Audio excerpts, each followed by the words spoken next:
Good morning everyone. जैसा कि आप सभी को पता है 14 और 15 मार्च को यूपीएसआई का एग्ज़ाम है। अभी तक सभी की तैयारी पूरी हो चुकी होगी। फिर भी मैं 5 दिन की एक सीरीज ला रही हूँ जिसमें हम क्विक रिवीजन करेंगे भारतीय राज्य व्यवस्था के बारे में, क्योंकि यहाँ से 17 से 18 क्वेश्चन हर बार यूपीएसआई में बनते हैं। इसलिए मेरी पूरी कोशिश रहेगी कि मैं वे इम्पोर्टेंट आपको टॉपिक पढ़ाऊँ जहाँ से पर्सन बनने की पूरी संभावनाएँ हैं। सबसे पहले हम देख लेते हैं भारतीय राज्य व्यवस्था। भारत देश का प्रशासन ऐसी स्थिति जिसमें कानून बनाने, लागू करने तथा संरक्षण करने की व्यवस्था हो। इसमें 3 भाग प्रमुख हैं: विधायिका, कार्यपालिका और न्यायपालिका। भारत में शासन या प्रशासन 3 स्तर पर होता है: केंद्रीय स्तर, राज्य स्तर, पंचायती राज व्यवस्था। तीनों में ही विधायिका, कार्यपालिका और न्यायपालिका प्रशासन में अलग अलग रूप से चलती है। भारत की राज्य व्यवस्था का आधार है भारतीय संविधान। इसके बाद देखते हैं भारत के संविधान का विकास। संविधान क्या है? यह एक आधिकारिक पत्र है। यह देश की राज्य व्यवस्था का आधार होता है। संविधान की ऐतिहासिक जो पृष्ठभूमि है, इसमें ईस्ट इंडिया कंपनी और ब्रिटिश शासन के समय जो भारत आए थे उससे रिलेटेड आपका प्रारंभिक इतिहास है। एक्ट, अधिनियम। लिखित कानून को अधिनियम कहते हैं। संविधान 2 प्रकार के अधिनियमों से बना है। पहला आपका कंपनी अधिनियम है और दूसरा क्राउन अधिनियम। अब हम इनको फटाफट से देख लेते हैं। 1773 रेगुलेटिंग एक्ट, 1781 संशोधनात्मक अधिनियम, 1784 पिट्स एक्ट, 1786 संशोधनात्मक अधिनियम। फिर आपका आया था चार्टर अधिनियम। ये 4 आए थे। पहला आपका 1793 में, फिर 20 साल बाद 1813 में दूसरा आया था, फिर 20 साल बाद 1833 में तीसरा चार्टर अधिनियम और उसके 20 साल बाद 1853 में चौथा चार्टर अधिनियम। दूसरा प्रकार है क्राउन अधिनियम। इसमें 1858 में भारत शासन अधिनियम, 1861, 1892 और 1909 इसमें भारत परिषद आया था। 1919 भारत शासन अधिनियम, जिसको शाही अधिनियम भी कहते हैं। 1935 भारत शासन अधिनियम। 1935 इम्पोर्टेंट है क्योंकि भारतीय संविधान का 60% भाग 1935 से ही रखा गया है। उसके बाद 1942 क्रिस्प प्रस्ताव, 1945 वेवल मिशन, 1946 कैबिनेट मिशन और एक आपका है 1940 अगस्त प्रस्ताव। प्रारंभिक इतिहास यहीं से प्रारंभ है। इसके बाद एक महत्वपूर्ण एक्ट है रेगुलेटिंग एक्ट। ये भारत में कार्य को चलाने और भारत में ईस्ट इंडिया कंपनी द्वारा किए गए कार्य को ब्रिटिश सरकार द्वारा देख रेख करने के लिए बनाया। अब हम देखते हैं 1773 रेगुलेटिंग एक्ट में हुए प्रमुख परिवर्तन। प्रशासनिक परिवर्तन। बंगाल से द्वैध प्रशासन को समाप्त किया गया। बंगाल में नवाब का जो पद था उसको समाप्त कर दिया। बंगाल, मद्रास, मुंबई के अधीन बंगाल में गवर्नर पद समाप्त करके गवर्नर जनरल का पद शुरू किया गया। बंगाल के गवर्नर जनरल के लिए कार्यकारी परिषद बनाया गया। इसमें 4 सदस्य थे। इसका कार्य था बंगाल द्वारा भेजे कानून को भारत में लागू करना। 1773 में जो आपके न्यायिक परिवर्तन हुए हैं, भारत में सबसे पहला सुप्रीम कोर्ट बनाया गया। ये इंपॉर्टेंट है। भारत में सबसे पहले सुप्रीम कोर्ट बना था 1773 रेगुलेटिंग एक्ट के तहत। ये 1774 में कलकत्ता में बनाया था। इसमें जजों की 4 संख्या थी। 1774 में बना था और 1860 तक ये चला था। 1860 में भारतीय हाईकोर्ट अधिनियम द्वारा इसको रद्द कर दिया गया था। ये सब इतना इम्पोर्टेंट नहीं है।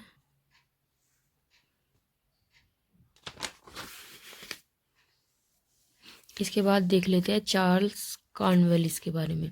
1786 से 1793 तक बंगाल का गवर्नर जनरल रहा था ये। इसके प्रमुख कार्य थे। 1792 में इसके द्वारा जमींदारी व्यवस्था लागू की गई। 1793 में स्थायी बंदोबस्त। 1793 में पुलिस प्रशासन भारत में शुरू हुआ। ये इम्पोर्टेंट है। 1793 में सिविल सेवा भी इन्हीं के शासन में शुरू हुई थी। तो भारत में जो सिविल सेवा और पुलिस प्रशासन के जनक कहलाते हैं वो कॉर्नवालिस है। इसके बाद आपका चार्टर अधिनियम, अभी मैंने बताया था, कंपनी ईस्ट इंडिया कंपनी के कार्यों पर नियंत्रण रखने के लिए ब्रिटिश सरकार द्वारा ये भेजे गए अधिनियम थे, जो प्रत्येक 20 वर्ष के बाद ईस्ट इंडिया कंपनी के काम का देख रेख करते थे काम की। तो पहला आपका 1793 में आया था, फिर दूसरा 1813, तीसरा चार्टर अधिनियम 1833 और चौथा चार्टर अधिनियम 1853। अब हम 1857 की क्रांति के बारे में देखेंगे। इसके बाद भारत में पहला शासन अधिनियम आया था 1 नवंबर 1858 को, जिसको शाही अधिनियम भी कहते हैं। 1858 भारत शासन अधिनियम के अंतर्गत मुगल बादशाह का पद समाप्त किया गया। इस समय बहादुर शाह जफर मुगल थे। साथ ही भारत में गवर्नर जनरल का पद भी समाप्त कर दिया गया। पिट्स अधिनियम भी समाप्त कर दिया गया। गृह सरकार का निर्माण हुआ। इसके अंतर्गत भारत परिषद बना। इसमें 15 सदस्य थे। चलिए आगे देखिए। भारत का राज्य सचिव का पद बनाया गया। एक नया पद बना रानी का प्रतिनिधि। इसमें वायसराय बनाया गया। पहला वायसराय कैनिंग था। इंपॉर्टेंट है, भारत का जो पहला वायसराय था वो कैनिंग था। इसका कार्य था कानून लागू करना। अब देखिए 1861 भारत परिषद अधिनियम। 1860 में भारतीय दंड संहिता अधिनियम आया था। ये आया तो 1861 भारत परिषद अधिनियम के अंतर्गत ही आया था और 1861 में ये आया पारित हुआ था और 1862 में लागू हुआ था। लेकिन जो इसका नाम था वो था भारतीय दंड संहिता अधिनियम, बैकडेट के आधार पे। 1860 भारतीय हाई कोर्ट अधिनियम, ये भी 1861 में लागू हुआ था। इसके तहत जो कोलकाता सुप्रीम कोर्ट था, मद्रास सुप्रीम कोर्ट और बॉम्बे सुप्रीम कोर्ट था, इन तीनों को भारतीय हाई कोर्ट 1860 के आधार पे इन तीनों को रद्द कर दिया गया और 3 नए हाई कोर्ट का निर्माण हुआ। Calcutta high court, Bombay high court और मद्रास हाई कोर्ट। इसके बाद आपका इम्पोर्टेंट है 1892 भारत परिषद अधिनियम। भारत में अप्रत्यक्ष चुनाव की शुरुआत हुई। बजट पर बहस करने की शक्ति भारतीयों को मिली। इसके अंतर्गत क्या होता था कि भारतीय स्थानीय शासक चुनते थे और बड़े स्तर पर वो जो शासक भारतीय चुनते थे वो बड़े स्तर पर ब्रिटिश अधिकारी को ही चुनता था। तो भारतीयों को केवल प्रश्न पूछने की शक्ति मिली थी, वोट डालने का अधिकार भारत को नहीं मिला था। तो भारत समझ गया था कि ये केवल आभासी शक्ति है, इसलिए इन्होंने ब्रिटिश सरकार का विरोध करना शुरू कर दिया। अब ब्रिटिश सरकार को लगा कि भारतीय हम पे हावी हो रहे हैं, तो इन्होंने क्या किया, इनके बीच फूट डालने की नीति अपनाई। इसी के मद्देनज़र फूट डालो राज करो रणनीति इन्होंने अपनाई, जो 20 जुलाई को आई थी 1905 में। इस समय के वायसराय कर्जन थे। 16 अक्टूबर 1905 को इन्होंने बंगाल विभाजन की घोषणा की। भारतीयों ने इसका विरोध किया और आंदोलन शुरू किया, स्वदेशी आंदोलन, लेकिन इससे कोई फ़ायदा नहीं हुआ और 16 अक्टूबर 1905 को बंगाल 2 भागों में बट गया, पूर्वी बंगाल और पश्चिमी बंगाल। इसी दिन भारतीयों ने रक्षाबंधन मनाई थी। इसके बाद 1906 में ढाका में मुस्लिम लीग बनी। फूट डालो राज करो नीति के आधार पे 1909 भारतीय शासन अधिनियम आया और भारत का राज्य सचिव और भारत का वायसराय का पद बना, जो कि 1858 में बना था। भारत परिषद अधिनियम 1909 को सांप्रदायिक पंचायत भी कहा जाता है। इसमें क्या हुआ, हिंदू और मुसलमानों के लिए अलग अलग निर्वाचक मंडल बना था। यहाँ से ज़्यादा इम्पोर्टेंट नहीं है। फिर आपका 1914 से 1918 प्रथम विश्व युद्ध हुआ है। 1919 भारत शासन अधिनियम। भारत में प्रत्यक्ष चुनाव की शुरुआत हुई। अब प्रांतीय चुनाव होने लगे। अप्रत्यक्ष चुनाव की शुरुआत 1892 से हुई थी और प्रत्यक्ष चुनाव की शुरुआत 1919 से। इस समय महिलाओं को भी वोट डालने का अधिकार मिला था और विश्व में पहली बार जो महिलाओं को वोट डालने का अधिकार मिला वो न्यूजीलैंड की महिलाओं को मिला था। 1919 भारत शासन अधिनियम के अंतर्गत भारत में पहली बार सिविल सेवा की शुरुआत हुई। सिविल सेवा का मुख्यालय और परीक्षा भारत में कराने की मांग की गई। 1922 में पहली बार इलाहाबाद में परीक्षा हुई।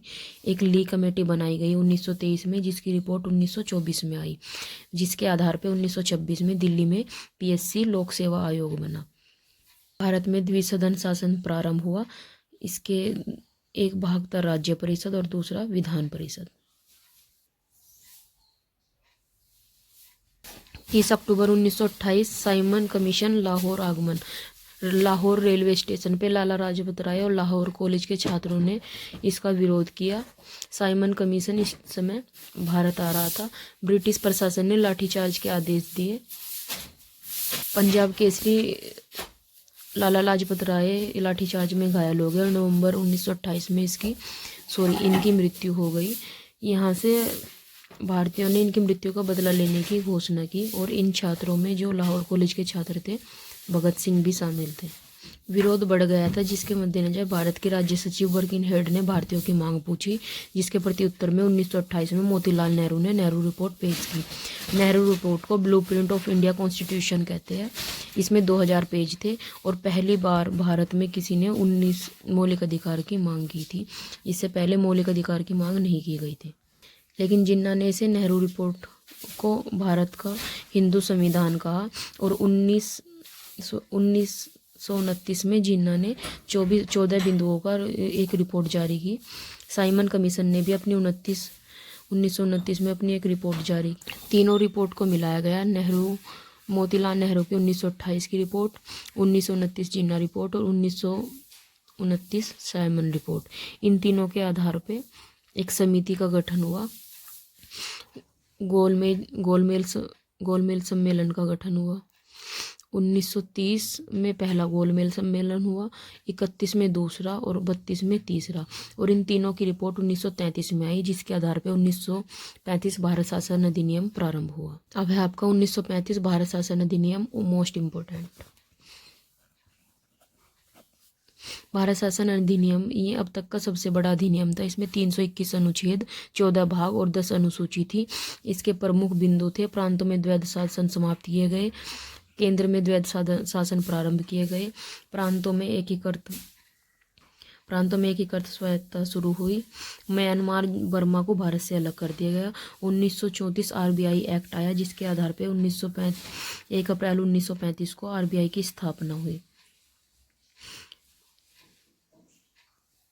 आरबीआई के पहले जो गवर्नर थे वो ओसबर्न स्मिथ थे और जो पहले भारतीय गवर्नर थे वो देशमुख साहब थे।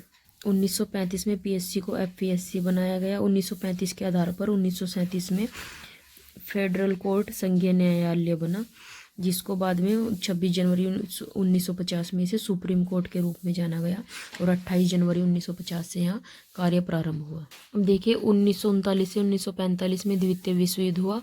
भारत इस समय ब्रिटेन के कब्जे में था। 1939 में ब्रिटेन भारतीय धन और भारतीय सेना को वर्ल्ड वॉर सेकंड में यूज़ करना चाहती थी। लेकिन कांग्रेस और गांधी जी इन्होंने भारतीय सेना और भारतीय धन को प्रयोग करने देने से मना कर दिया। इस समय जो सुभाष चंद्र बोस थे वो कांग्रेस के पुरी में जो अधिवेशन हुआ था उसके अध्यक्ष थे। यूट्यूब के माध्यम से मैं पहली बार कोई वीडियो बना रही हूँ। मुझे पता है बहुत सारी इसमें गलतियाँ हो सकती है, पर मैं इसमें आगे सुधार की कोशिश करूँगी और भारतीय संविधान को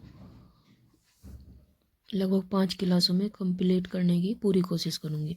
इसके बाद ब्रिटेन ने वर्ल्ड वॉर सेकंड के समय भारत का समर्थन मांगा और जिसके लिए वो कुछ समर्थन भी लेके आई, जिसमें पहला था 1940 अगस्त प्रस्ताव, 1942 क्रिस्प प्रस्ताव और 1945 वेवल मिशन। अगस्त प्रस्ताव 1940। ब्रिटेन ने पहली बार भारतीय संविधान सभा की मांग को माना, लेकिन इन्होंने कहा कि जो अधिकारी होगा वो ब्रिटिश होगा। भारतीयों की मांग थी डोमेनियन की मांग, राज्य की मांग। कांग्रेस के द्वारा इसको अस्वीकार किया तो ये अगस्त प्रस्ताव पूर्ण रूप से विफल हो गया था। इसके बाद इन्होंने क्रिस्प प्रस्ताव लाए 1942 में। अब ब्रिटेन ने भारत को निर्वाचित विधानसभा और डोमेनियन राज्य का दर्जा देने की बात की, लेकिन महात्मा गांधी ने इसे पूर्वकालिक तिथि का चेक कहा और इस तरह से ये भी पूरी तरह से समाप्त हो गया। उसके बाद विवेल प्लान आया 1945 में। इस समय के जो वायसराय थे वो डिस्काउंट वेवल थे।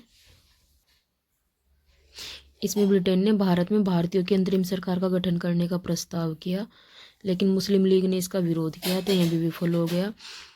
पर ये विवल योजना भारत के लिए बहुत ज़्यादा ज़रूरी थी, तो इस पर दोबारा विचार किया गया। अब द्वितीय विश्व युद्ध की समाप्ति हो गई 16 अगस्त 1945 को। जापान ने हिरोशिमा पर और नागासाकी पर बम फेंका था। उसके बाद जापान ने घुटने टेक दिए थे और द्वितीय विश्व युद्ध क्या था, समाप्त हो गया था। 24 अक्टूबर 1945 में संयुक्त राष्ट्र की स्थापना की गई और 30 अक्टूबर 1945 को भारत इसका सदस्य बना। अब संयुक्त राष्ट्र संस्था पर भारत का दबाव था कि संयुक्त राष्ट्र संस्था पर जो संयुक्त राष्ट्र संस्था बनी थी, ब्रिटेन के ऊपर उसका दबाव था कि भारत में शांति बनी रहनी चाहिए। 1945 में ब्रिटेन में चुनाव हुए, लेबर पार्टी सत्ता में आई और इस समय जो पीएम बने वो क्लेमेंट एटली थे, जो भारत को आज़ादी दिलाना चाहते थे। तो भारत को आज़ादी दिलाने की कड़ी में मार्च 1946 में एटली ने कैबिनेट मिशन भारत में भेजा। Cabinet mission 1946। तो दोस्तों आज की वीडियो को मैं यहीं तक रखूँगी। जो प्रारंभिक इतिहास है, जहाँ से 3 से 4 क्वेश्चन बनने की पूरी संभावना है, वो आपका यहीं तक होगा। इसके बाद कल हम कैबिनेट मिशन से आगे का